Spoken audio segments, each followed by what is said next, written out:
যে আপনারা যদি আমাদেরকে সমর্থন করেন, ভালো মন্দ বাছ বিচার করে, এইটুকু আমি আপনাদেরকে কমিটমেন্ট দিতে পারি, আমার কোনো লোক দ্বারা, আমার দ্বারা হিন্দু সম্প্রদায়ের একটা লোকের বিন্দুমাত্র ক্ষতি হবে না। এইটা সোশ্যাল মিডিয়াতে ভিডিও রেকর্ড আছে, অডিও রেকর্ড আছে। যদি সেটা হয় তারপরে আপনারা বললেন ভাই এই যে আপনার বক্তব্য আমরা রেকর্ড করে রেখেছিলাম, ওই মন্দিরে গিয়ে যা দেখছেন, এখন কিন্তু আপনার কাজে কথায় মিল নাই। এখন মিডিয়ার যুগ, কাজে আপনারা এটা মিডিয়া নিউজ করে দিতে পারবেন যে নূর ভাই এক সময় কমিটমেন্ট করছিল কিন্তু সে কথা রাখে নাই। কাজে আমরা জাতীয় রাজনীতি করি, 1 বছর 2 বছর বা এক টার্ম এমপি হব এই ধান্দা নিয়ে রাজনীতি করি না। আমৃত্যু যেন নিজের ইমেজটা অক্ষুণ্ণ রাখতে পারি, বিতর্কের ঊর্ধ্বে থাকতে পারি, সেই কারণে আমাদের ইচ্ছা এবং আগ্রহটাই মানুষের ভালোবাসা সমর্থন নিয়ে বেঁচে থাকা এবং মানুষের জন্য যতদিন পারি নিজের সামর্থ্য অনুযায়ী কাজ করা। সর্বশেষ কথা হচ্ছে, আমরা ঢাকা থেকে অনেক চিন্তা ভাবনা করে এই এলাকার মানুষের জন্য কিছু করার প্রত্যয় নিয়ে এলাকার মানুষের জন্য একটা উন্নত যোগাযোগ ব্যবস্থা, আধুনিক শিক্ষা, চিকিৎসা এবং সর্বোপরি এই সন্ত্রাস সহিংসতা মুক্ত একটা ধর্মীয় সম্প্রীতির এই পটুয়াখালী গলাচিপা 10 মিনার জনপদ বিনির্মাণের জন্যই আমরা কাজ করতে চাই। কালীবাড়ির আমাদের ওই মন্দিরের সভাপতি সেক্রেটারি গিয়েছিলেন, আপনি যে দিলীপ বণিক সহ জিজ্ঞেস করেন, আমি ওইখানের ডেপুটি সেক্রেটারি, ওই ভূমির আপনার ওই দায়িত্বে যিনি ডিজি বা পরিচালক থাকেন, সাথে সাথে ফোন দিয়ে দিছি, ওনারা আমার রেফারেন্সে দেখা করেছে। আমার কাছে যারাই গেছে, আমার দল, আমি রাজনীতি করি অল্প সময়ের জন্য, কাজে আমার দল করবে বা না করবে সেটা আমার কাছে মুখ্য বিষয় না। এলাকার বা মানুষ হিসেবে মানুষের উপকারের জন্য চেষ্টা করেছি, ভবিষ্যতেও করব।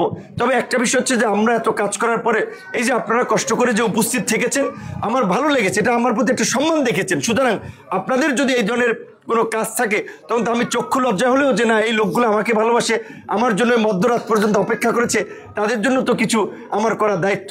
তো এই মন্দিরে ব্যক্তিগতভাবে আমার পক্ষ থেকে একটা ছোট অনুদান থাকবে, সভাপতি সেক্রেটারিকে আমরা দিয়ে যাব। এবং আপনারা জানেন যে এর পূর্বেও আমি গলাচিপা সহ 10 মিনা, চর বিশ্বাস, চরকাজলের আমাদের হিন্দু সম্প্রদায়ের তীর্থস্থান, বিভিন্ন মন্দিরগুলো, এমনকি যেখানে তাদের ধর্মীয় অনুষ্ঠানগুলো হয়, কীর্তন সহ বিভিন্ন ধরনের অনুষ্ঠান আমাকে দাওয়াত করেছে।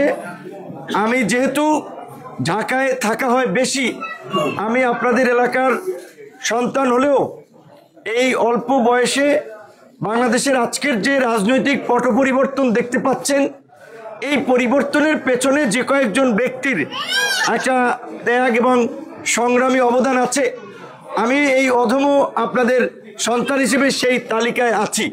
তবে এটা ঠিক যে এই 5ই আগস্টের এই পরিবর্তনের পরে হিন্দু সম্প্রদায়ের মানুষের আবার একটা উদ্বেগ উৎকণ্ঠাও আছে। বরাবর যেটা হয়, রাজনৈতিক পট পরিবর্তন হইলে তাদের কিছু কিছু সমস্যা হয়। তবে আমি এই 5ই আগস্টের পরেও গলাচিপায় সভা সমাবেশে এবং স্বর্ণকার পট্টিতে ব্যবসায়ীদের সাথে দেখা করে পরিষ্কারভাবেই বলেছিলাম, আপনাদের যে কোনো সমস্যায় আমাকে যদি জানান, আমাকে এবং আমাদের দলের নেতৃবৃন্দকে পাশে পাবেন এবং আপনারা নির্ভয়ে আগের মতোই ব্যবসা বাণিজ্য ধর্ম কর্ম করবেন। একটা আমাদের সভাপতি আসছে, আসেন। বাংলাদেশ একটা গণতান্ত্রিক দেশ, এই দেশের নাগরিক হিসেবে হিন্দু, বৌদ্ধ, খ্রিস্টান, মুসলমান সকল মানুষের অধিকার আছে। সে বিপদগ্রস্ত হলে আইনের সহযোগিতা নেবে, তার সন্তানেরা শিক্ষা এবং চাকরির অধিকার ভোগ করবে, তারা স্বাধীনভাবে ধর্মকর্ম করবে। আশা করি যে এই গত 1 বছর প্লাস সময় 15 মাসেও আপনাদের কোনো অসুবিধা হয় নাই। আমার কাছে কেউ জানায় নাই, আমার কাছে জানিয়েছিল যেমন সরকারি মসজিদ এবং মন্দির সমান তালেই কিছু উন্নয়নের বরাদ্দ থাকে, যেই সমস্ত মন্দির 50 বছরে 5 পয়সাও পায় নাই, আমরা সেই সমস্ত মন্দিরেরও তালিকা করে ইতিমধ্যেই কিছু মন্দির মসজিদের নগদ অনুদান তারা পেয়েছে। কিছু পাইপলাইন আছে 3 লক্ষ টাকা করে, আমার ব্যক্তিগত পকেট থেকে না, সরকারি অনুদান আমি দেওয়ার একটা ব্যবস্থা করাইছি, আরও ভবিষ্যতেও পাবেন। তো আমি যেটি বলতে চাই যে আমরা একটা ঘটনা শুনেছিলাম, আমার কাছে বলেছিল একজন স্বর্ণকার ব্যবসায়ী হিন্দু, তার কাছ থেকে রাজনৈতিক পরিচয়ে কোনো দলের নেতা পয়সা নিয়েছিলেন, পরবর্তীতে সেটা তারা সামাজিকভাবে মিটমাট করেছে। না হলে আমরা বলেছিলাম আপনি যদি বলেন আমরা কেস করে হলেও আমরা সেই গুন্ডা মাস্তানকে ধরাবো। এবং এইটুকু আপনাদেরকে বলবো যে আপনারা নির্ভয়ে আপনারা ধর্ম কর্ম ব্যবসা বাণিজ্য করবেন, কাউকে তোয়াজ করে তোয়াক্কা করে 5 পয়সা চান্দাবাজ দিয়ে এগুলোকে প্রশ্রয় দিবেন না। বরঞ্চ আমরা যেমন আপনাদের পাশে আছি, আইন আদালত প্রশাসন আপনাদের পাশে আছে, সুতরাং কোনো মনের মধ্যে ভয়ভীতি রাখবেন না। এবং আমি আপনাদের এলাকার একজন তরুণ সন্তান হিসেবে আমি আপনাদের কাছে আশীর্বাদ চাই এবং সমর্থন চাই। আগামী জাতীয় সংসদ নির্বাচনে এই এলাকা থেকে আমি প্রার্থী হওয়ার আগ্রহ পোষণ করেছি এবং সিদ্ধান্ত নিয়েছি। কারণ হচ্ছে দুটো। একটা কারণ হচ্ছে আমার এই বয়সের তুলনায় আমার বয়সী ছেলে মেয়েরা চাকরির পেছনে ছোটে কিংবা ধরেন ঘুরে ফিরে, কিন্তু আমি আলহামদুলিল্লাহ এই অল্প বয়সে ঢাকা বিশ্ববিদ্যালয়ে 28 বছর পরে ডাকসু নির্বাচন হয়েছে। 28 বছর হয় নাই, কারণ প্রত্যেকটি রাজনৈতিক দল আতঙ্কে ছিল যে ডাকসু নির্বাচন হলে তাদের ক্ষমতার জন্য চ্যালেঞ্জ হতে পারে। আওয়ামী লীগ বিএনপি 28 বছর নির্বাচন দেয় নাই, কিন্তু ভগবান বলেন আল্লাহ বলেন তার ইচ্ছা এবং মানুষের দোয়া ভালোবাসায় আপনাদের এই প্রত্যন্ত চরাঞ্চলের সন্তান, আমার বাড়ি চরবিশ্বাস, ওইখান থেকে আমি হাই স্কুল 8 পর্যন্ত পড়াশোনা করেছি, প্রাইমারি পড়েছি। এই প্রত্যন্ত চরাঞ্চলের ছেলে হিসেবে সেই নির্বাচনে আমি জয়লাভ করেছি।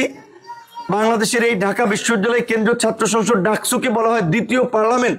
তো এই দ্বিতীয় পার্লামেন্টের ভিপি হওয়ার সুবাদে দেশব্যাপী একটা পরিচিতি এবং এই বিগত সরকারের আমলে মানুষের অধিকার আদায়ে ছাত্র থেকে শুরু করে গণমানুষের, হিন্দু মুসলিম বৌদ্ধ খ্রিস্টান, তাদের অধিকার আদায়ে রাজপথে সোচ্চার ছিলাম বিধায় পত্র পত্রিকা মিডিয়া কাভারেজের মাধ্যমে একটা জাতীয়ভাবে পরিচিতি হয়েছে। আপনাদের সম্প্রদায়ের লোক যদি থাকে, গোপালগঞ্জের ওরাকান্দি সম্প্রদায় থেকে শুরু করে সারা বাংলাদেশের রংপুর থেকে শুরু করে দিনাজপুর, পঞ্চগড়, এইদিকে খুলনা, হিন্দু কমিউনিটির লোকজনকেও জিজ্ঞেস করলে দেখবেন তারা চেনে। অনেকের সাথে ওই অঞ্চলে সভা সমাবেশে গিয়ে দেখা হয়েছে, অনেকের সাথে ঢাকায় দেখা হয়েছে। কারণ আপনাদের এলাকার সন্তান হিসেবেও পরিচয়টা এলাকার মধ্যে সীমাবদ্ধ নাই। বাংলাদেশের যে কোনো জায়গায় গিয়ে যদি বলেন যে আমি ভিপি নূরের এলাকার লোক, মানুষ অন্তত একটা সম্মান করবে, ভালোবাসবে, একটা রেসপেক্ট দেখাবে। তো এটা আপনাদের সন্তান হিসেবে আপনাদের ভালো লাগার, আপনাদের ভালোবাসার। আমরা আজকে জাতীয় পর্যায় থেকে নেতৃত্ব দেওয়ার কারণে, একটা দলের প্রধান হওয়ার কারণে আমাদের সাথে ওঠা বসা আলাপ আলোচনা হয় বিভিন্ন রাজনৈতিক দলের শীর্ষ নেতাদের। তো আমি যদি আপনাদের এই এলাকা থেকে জনপ্রতিনিধি হই, অন্যান্য অনেক নেতৃবৃন্দ আছে যারাও নির্বাচন করবে, তাদের প্রতি আমার ফুল রেসপেক্ট আছে, সম্মান আছে।